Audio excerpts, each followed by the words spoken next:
पुण्यात आंदेकर विरोधात कोमकर गँगवर आता राजकारणातही मुलाच्या खुनाचा बदला घेण्यासाठी आईने अर्ज भरला. पुण्यात गुन्हेगारीच्या चर्चेत असलेल्या दोन टोळ्या यंदा निवडणुकीच्या रिंगणात एकमेकांच्या विरोधात उभ्या ठाकणार आहेत.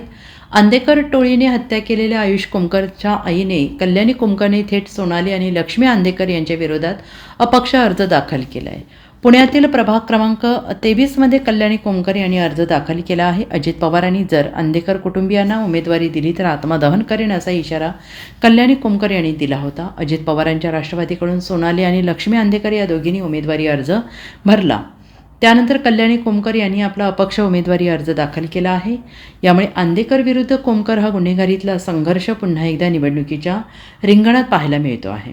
आयुष कोमकरच्या आईने शिंदेंच्या शिवसेनेकडे उमेदवारी मागितली, मात्र ती उमेदवारी न मिळाल्यामुळे मुलाच्या खुनाचा बदला घेण्यासाठी थेट कल्याणी यांनी अपक्ष अर्ज दाखल केलेला आहे. Bureau report, SBN Marathi, Pune.